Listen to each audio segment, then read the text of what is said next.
Hi to all, welcome to my channel study with Nancy. सभी को नमस्ते और सभी का स्वागत है हमारे चैनल के ऊपर।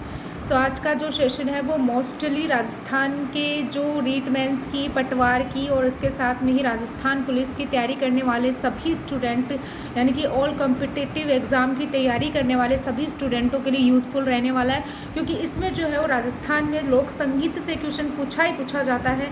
एक क्वेश्चन आपको हर बार देखने को मिलता है। तो उसी सीरीज़ में हम बात कर सकते हैं कि हैंड रिटन नोट्स या मेरे सेल्फ नोट्स जो थे वो मैं आपको प्रोवाइड करने वाली सीरीज़ में मैं आज का जो सेशन है वो राजस्थान में लोक संगीत जो है वो उसके ऊपर रहने वाला है, जिसमें कि मोस्टली मैं आपको बता देती हूँ कि इसमें जो है वो हम आरपीएससी और आरएसएसबी के द्वारा जहाँ से क्वेश्चन करे जाते हैं वो भी जो है वो हम बताएंगे आपको कि कहाँ से और किस प्रकार से जो है वो क्वेश्चन किए जाते हैं। तो हम स्टार्ट करते हैं राजस्थान में लोक संगीत। लोक संगीत किसी संस्कृति के मुँह बोले चित्र हैं, यानी कि अगर हम देखें कि लोक संस्कृति जो होती है, यानी कि हम बात करें कि लोकगीत जो होते हैं वो हमारी जो संस्कृति है उसके मुँह बोले चित्र होते हैं। मुँह बोले चित्र होते हैं, ये कथन किसने कहा था? मोस्ट इंपॉर्टेंट, आरपीएससी के द्वारा पूछा जा चुका है।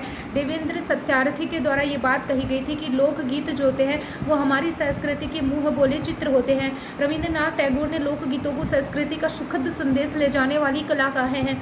रविंद्रनाथ टैगोर ने क्या कहा है कि लोक संगीत या लोकगीत जो होते हैं वो हमारी संस्कृति का सुखद संदेश ले जाने वाली एक कला है। महात्मा गांधी के शब्दों में लोकगीत ही जनता की भाषा है। लोकगीत हमारी संस्कृति के पहरेदार माने जाते हैं। तो ये मतलब हमारी संस्कृति के पहरेदार लोक संगीत को किसने कहा है? तो वो महात्मा गांधी जी के द्वारा कहा गया है। राजस्थान का संगीत, यानी कि राजस्थान के संगीतज्ञ आ जाते हैं जिनका नाम हरि सिंह आ जाता है, जिसके विषय में किंवदंतियाँ, यानी कि कुछ बातें ऐसी आ जाती हैं कि उसने एक राग से जो वो पत्थर को पिघला दिया था। यानी कि हरि सिंह के लिए कहा जाता है कि उन्होंने एक राग से जो वो पत्थर को पिघला दिया था। ये आरपीएससी के द्वारा पूछा जा चुका है। तो ये संगीत के कहाँ के आ जाते हैं? तो ये हरि सिंह जो आते हैं वो राजस्थान के आ जाते हैं। कहाँ के आ जाते हैं? तो ये राजस्थान के आ जाते हैं। नेक्स्ट हम बात करते हैं कुरंजा, पिपली, रतन राणो, मुम्मल, घुघरी, ये आरएसएसबी के द्वारा पूछा जा चुका है। केवड़ा आरएसएसबी के द्वारा पूछा जा चुका। आदि जो वो मरुस्थलीय क्षेत्र के गीत आ जाते हैं। आपसे क्वेश्चन कर लेंगे कि मरुस्थलीय क्षेत्र के गीत कौन कौन से आ जाते हैं, तो आपको ध्यान रखना है कुरंजा गीत मरुस्थलीय क्षेत्र की तरफ गाया जाता है। पिपली, रतन राणो, मुम्मल, घुघरी और केवड़ा, ये सभी जो है वो मरुस्थलीय क्षेत्र की तरफ गाए जाने वाले लोकगीत आ जाते हैं।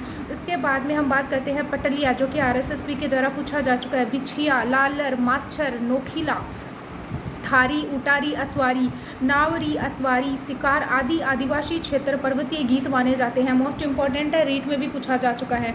तो ये जो लोकगीत जो है वो आपको याद रखने हैं कि कौन से मरुस्थलीय क्षेत्र के लोकगीत आ जाते हैं, कौन से आदिवासी क्षेत्र या पर्वतीय गीत माने जाते हैं। राजस्थान के प्रमुख लोकगीतों के ऊपर जो है वो हम डिस्कस कर लेते हैं कि वो कौन कौन से आ जाते हैं। पहले हम देखेंगे विवाह से संबंधित लोकगीत। तो विवाह से संबंधित लोकगीत जो है वो हम बहुत ही शांति और आराम से जो है वो सारी चीज़ों को कवर करते हुए चलेंगे। तो पावना क्या होता है? तो नए दामाद के ससुराल आने पर गाया जाता है। दामाद के भोजन करते समय भी जो है वो पावना गाया जाता है। जल्ला या जल्लो क्या होता है? तो वधू पक्ष की महिलाएं जब बारात का डेरा देखने जाती हैं तब जो गाती है उसको हम जला या जलो कहते हैं। कामण क्या होता है? तो दूल्हे को जादू टोने से बचाने के लिए गाया जाने वाला गीत कामण कहलाता है। सीठना या सीठड़े क्या होते हैं? तो विवाह के अवसर पर दामाद या मेहमानों को भोजन के समय गीतों में जो गालियाँ दी जाती थी या गीतों के माध्यम से जो गालियाँ निकाली जाती थी उसको सीठना या सीठड़े कहते हैं। दुपट्टा क्या होता है? तो शादी पर दुल्हन की सखियों द्वारा गाया जाने वाला गीत होता है, उसको दुपट्टा कहते हैं। चाक गीत क्या होता है? विवाह के समय स्त्रियां कुम्हार के घर जाकर चाक पूजते समय जो गीत गाती है उसको चाक गीत कहते हैं। वही अगर हम बात करें प्रणेत क्या होता है, यानी कि प्रणेत गीत जो है वो शादी विवाह में गाया जाने वाला गीत जो है वो प्रणेत गीत कहलाता है। कुकड़ुलू क्या होता है? तो शादी के अवसर पर जब दुल्हा तोरण पर आता है तब वधू पक्ष की महिलाएं कुकड़ुलू गीत जो है वो गाती है। मोस्ट इम्पोर्टेंट है, ध्यान में रख लेना। उसके बाद में हम बात करते हैं कि बिंदोला या बंदोला क्या होता है? तो विवाह के पूर्व वर को रिश्तेदारों द्वारा आमंत्रित किया जाता है, वहाँ से लौटते समय बिंदोला गीत गाया जाता है। यानी कि विवाह के पूर्व वर को रिश्तेदारों के द्वारा आमंत्रित किया जाता है, और जब वो खाना खाकर वहाँ से वापस लौटते हैं तब ये बिंदोला या बंदोला गीत गाया जाता है। ठीक है, अब हम बात कर लेते हैं झुलरिया क्या होता है। तो माहेरा या भात भरते समय झुलरिया गीत गाया जाता है। कोयल या कोयलड़ी क्या होता है, परिवार की महिलाओं द्वारा दुल्हन वधू की विदाई के समय गाया जाता है।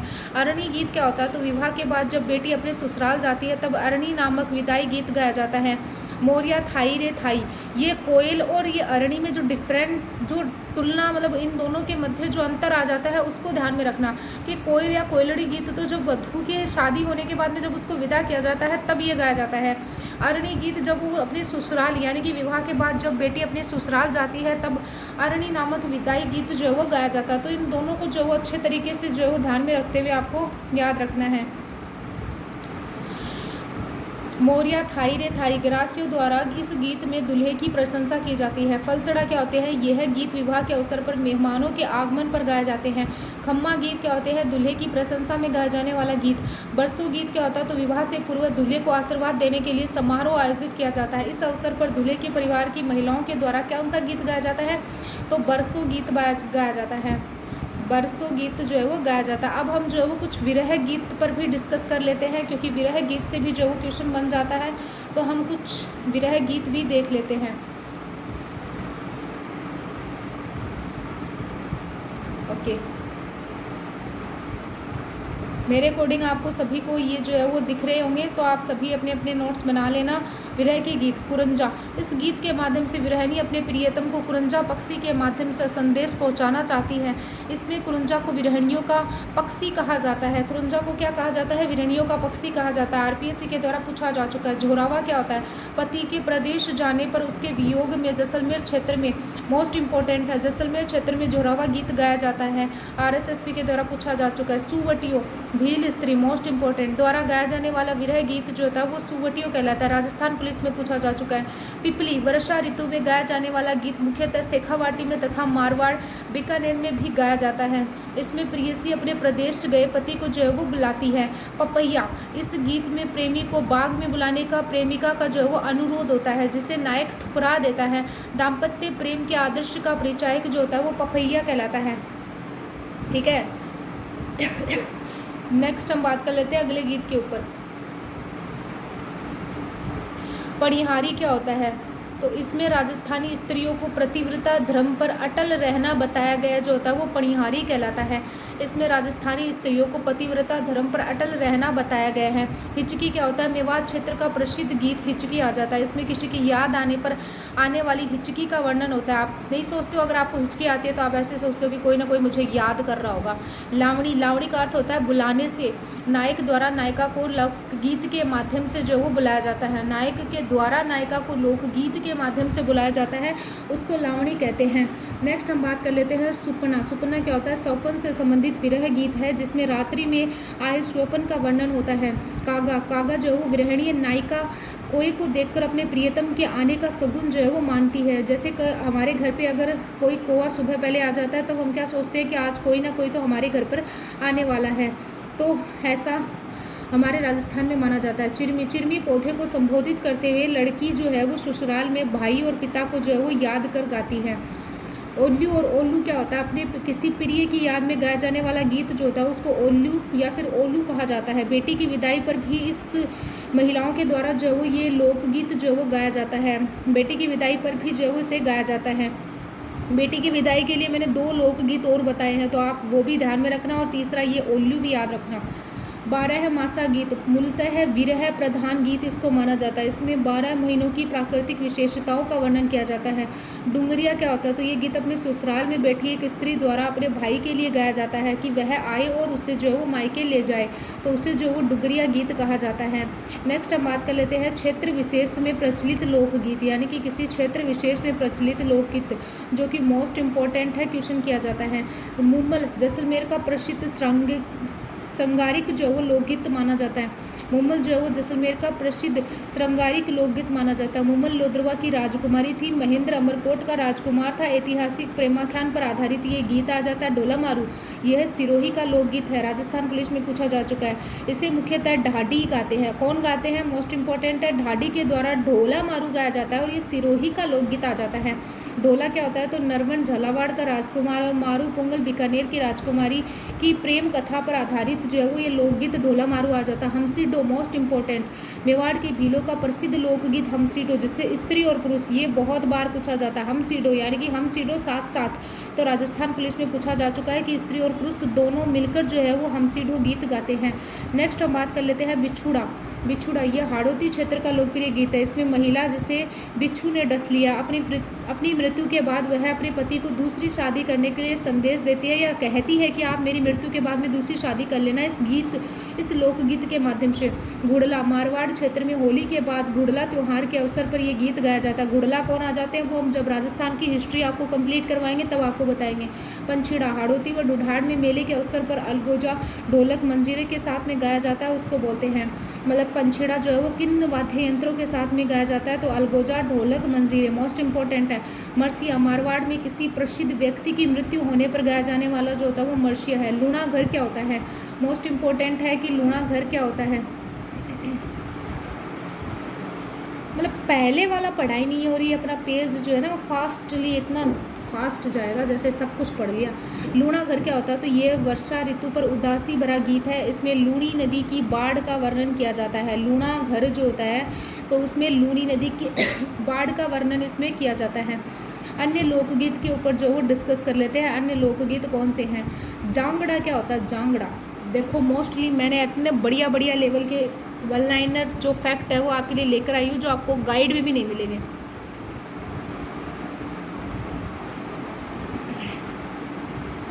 जांगड़ा क्या होता है?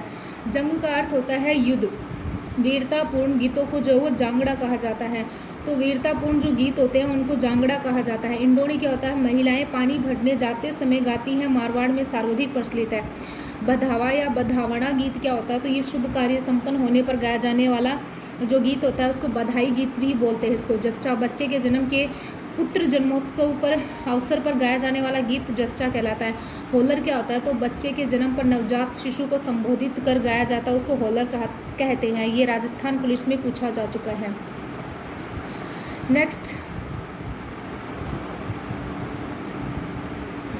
हालरिया गीत, लड़के के जन्म के अवसर पर आयोजित समारोह में लंगा मोस्ट इंपॉर्टेंट मांगणियार कलाकारों के द्वारा गाया जाता है। पालना क्या होता है? तो ये जो है वो हालरिया गीत का ही एक भाग माना जाता है। कौन माना जाता है? तो पालना गीत जो है वो हालरिया का ही जो है वो एक भाग जो है वो माना जाता है।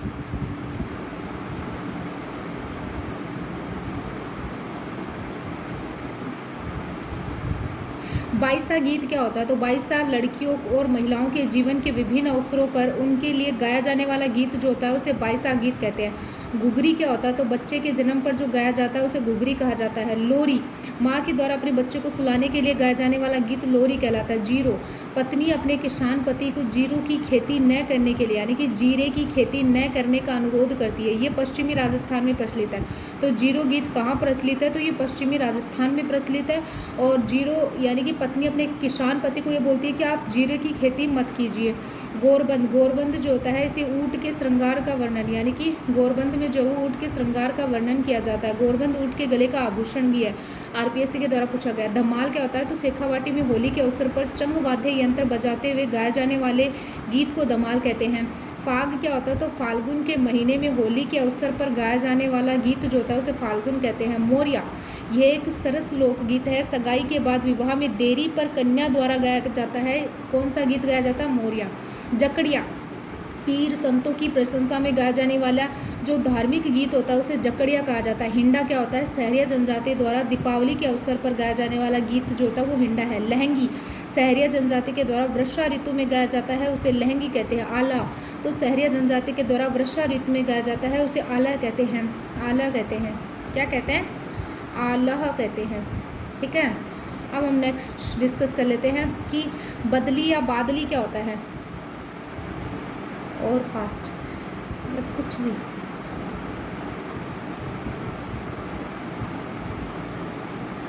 बदली या बादली क्या होता है? तो वर्षा ऋतु में बादल को संबोधित करके गाया जाने वाला गीत जो होता है उसको बदली या बादली कहते हैं। अभी वो गाना भी चल रहा है ना, काछाबू क्या होता है, मतलब काछाबा क्या होता है? तो पश्चिमी राजस्थान में गाया जाने वाला प्रेम गीत जो होता है उसको बोलते हैं काछाबा। कहाँ पे गाया जाता है? पश्चिमी राजस्थान में। हुंस गीत क्या होता है? इस गीत में गर्भवती महिला अपनी सास से खाने की चीज़ों की मांग डिमांड करती है। कांगस्यो शाब्दिक अर्थ कंघा होता है जिससे आप बाल बनाते हो। स्त्रियों का बाल संवारने का प्रमुख साधन होता है, इसीलिए इसको जो है वो इसीलिए इसको क्या कहा जाता है? इसीलिए इसको आधार मानकर यह जो है वो गीत गाया जाता है। कांगस्यो को आधार मानकर जो वो ये गीत गाया जाता है, ये आरपीएससी के द्वारा पूछा जा चुका है, तो सभी स्टूडेंट इसको ध्यान में रखना। अब हम थोड़ा देख लेते हैं मांड गायिका।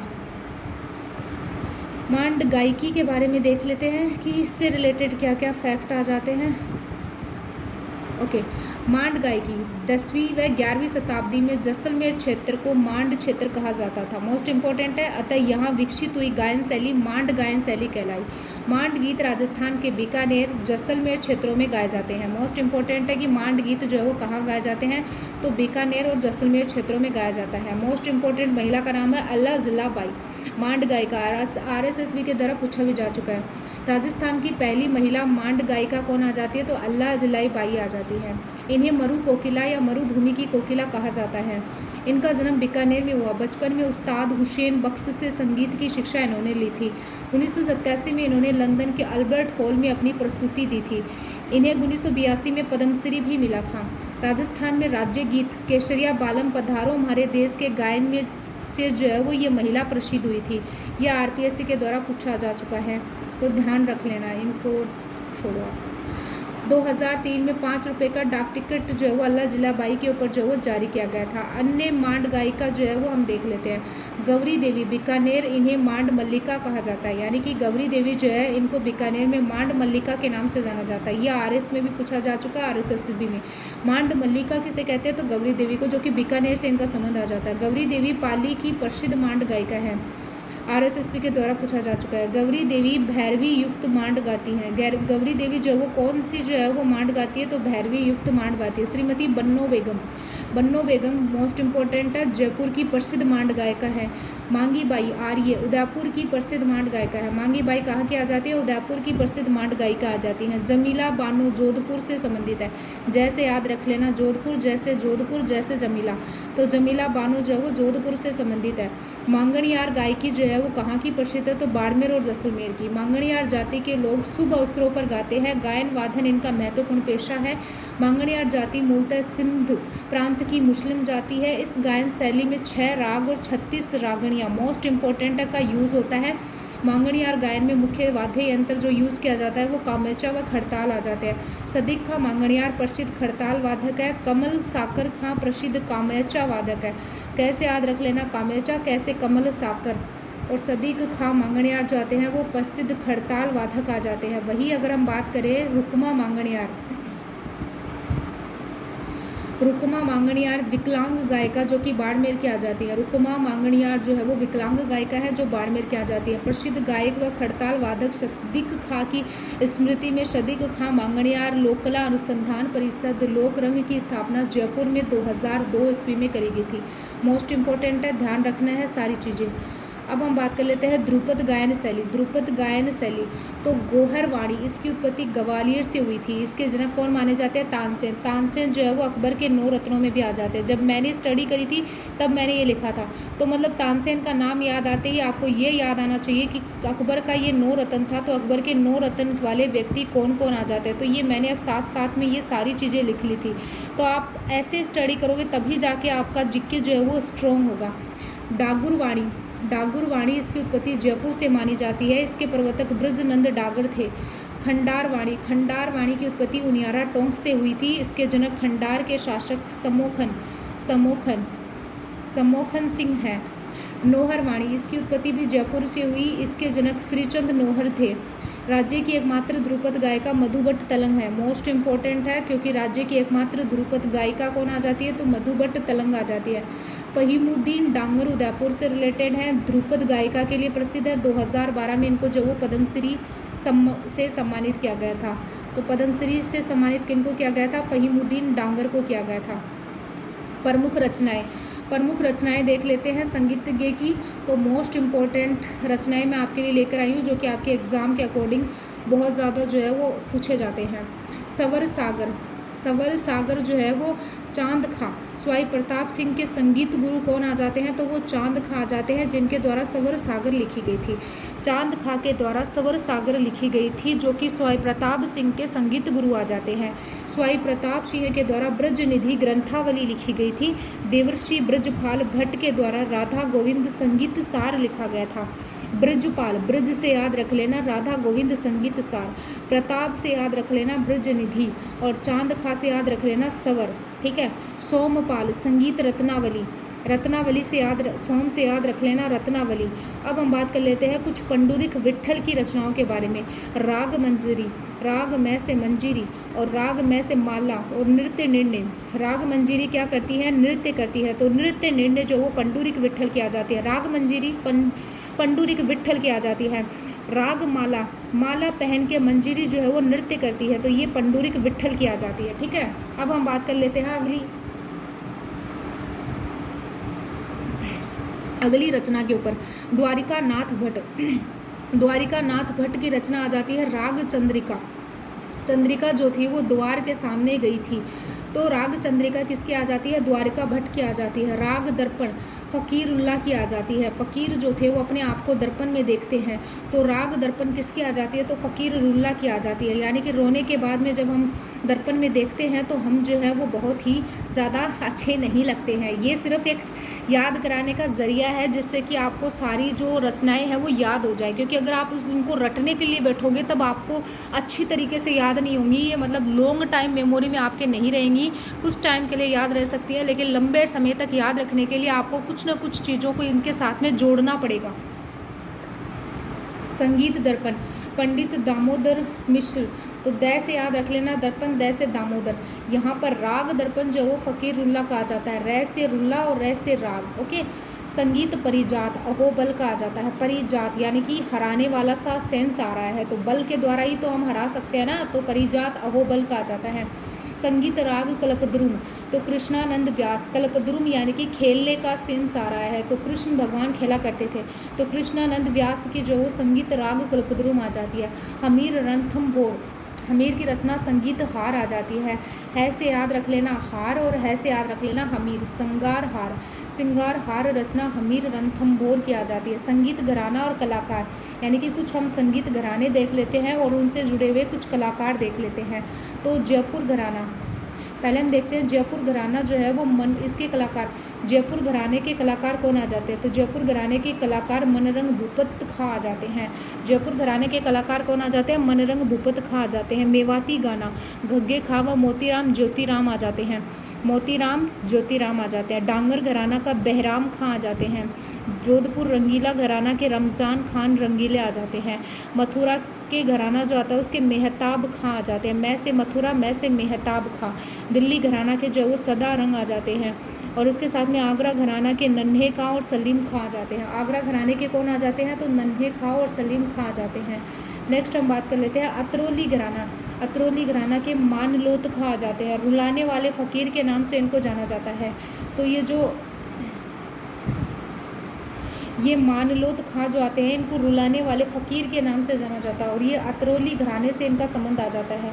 कुछ हम अन्य तथ्य जो है वो और देख लेते हैं। तो राजस्थान संगीत नाटक अकादमी की स्थापना 1957 ईस्वी में जोधपुर में की गई थी। मिराशी मुसलमान की एक जाति है, मारवाड़ क्षेत्र जोधपुर व नागौर में सर्वाधिक पाई जाती है। सारंगी वादन इनका मुख्य पेशा होता है। लंगा गायकी पश्चिमी राजस्थान के बाड़मेर और जैसलमेर और जोधपुर और बीकानेर में प्रचलित है। बडवणा गांव बाड़मेर में लंगा का गांव जो है वो कहलाता है। लंगा जाति मुख्यतः राजपूतों की यहाँ वंशावलियों का बखान व शुभ अवसरों पर गायन करती है। पंडित जसराज मेवाती गायकी से संबंधित है।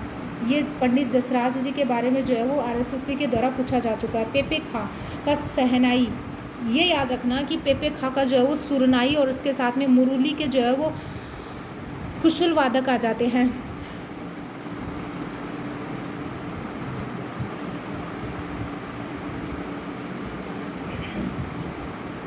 पेपे खां जो आते हैं वो सुरनाई और मुरली के कुशल वादक हैं।